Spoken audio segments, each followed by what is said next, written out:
친애하는 국민 여러분, 김영주 국회 부의장님과 선배 동료 의원 여러분, 안녕하십니까? 서대문을 출신 국회의원 김영호입니다.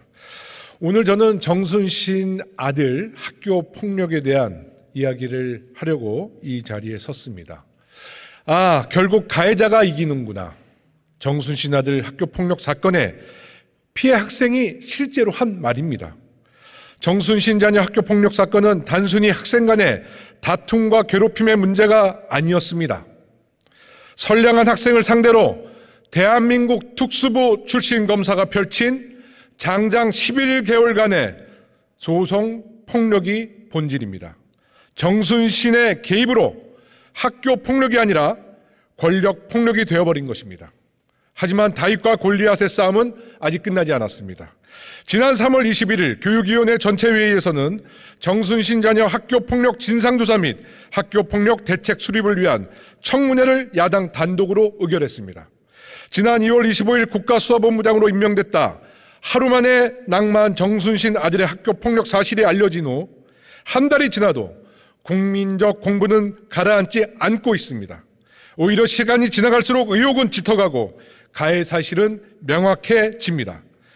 정순신 아들은 민사고 재학 중 심각한 언어폭력과 따돌림으로 피해 학생을 괴롭혔습니다. 학교에서는 강제 전학 처분을 내렸지만 검사 아빠는 재심과 소송, 대법원 소송까지 이어가며 법 기술자답게 아들의 처분을 막아냈습니다.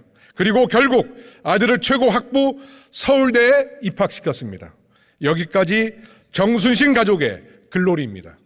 시간 끌기 소송으로 1년 가까이 전학이 미뤄지면서 피해 학생은 매일 기숙사에서 가해자를 마주해야 했습니다. 기본적인 가해자와 분리 조치는 이루어지지 않는 것입니다. 가해자는 반성하지도 않았습니다. 제대로 된 사과도 없었습니다. 그러고는 친구들에게 당시 고위검사였던 아버지에 대해 자랑을 늘어놓았다고 합니다. 검사라는 직업은 다 뇌물을 받고 하는 직업이다. 내 아빠는 아는 사람이 많은데 아는 사람이 많으면 다 좋은 일이 일어난다. 판사랑 친하면 재판에 무조건 승소한다고 말했습니다. 그 이야기를 듣고만 있어야 하는 피해 학생의 심경이 어떠했겠습니까? 결국 가해자가 이기는구나. 피해 학생은 힘있는 악인이 승리하는 부조리한 현실을 한탄하며 스스로 목숨을 끊으려 했습니다.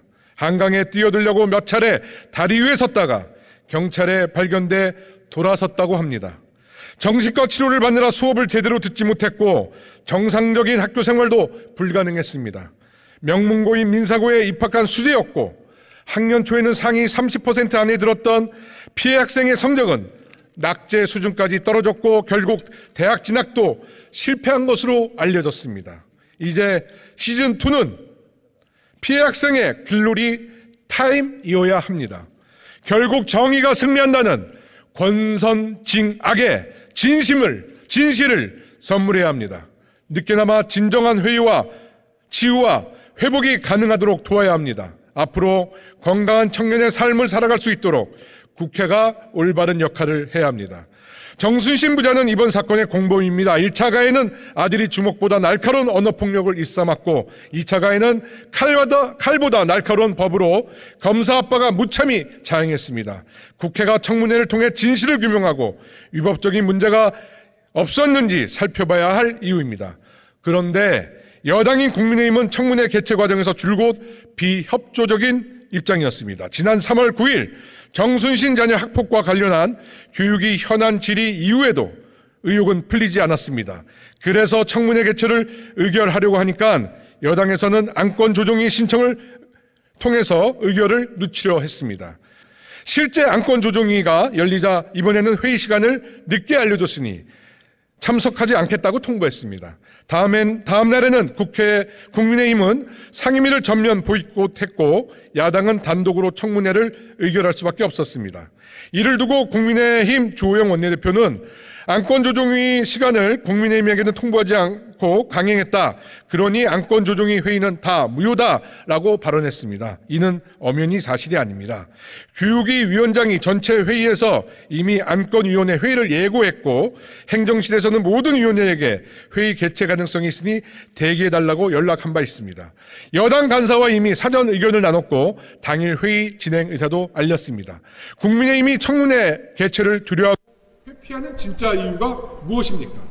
이번 청문회가 피해 학생의 글로리가 될지 가해 학생의 글로리가 될지 국회의 역할이 막중합니다.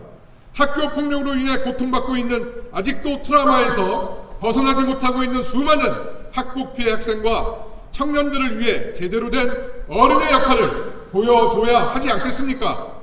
정의가 살아있다는 희망을 갖게 해줘야 하지 않겠습니까? 국민의힘이 끝내 청문회를 보이콧한다면 국민의힘에게는 절대 글로리 타임은 찾아오지 않을 것이다. 전 이렇게 생각합니다.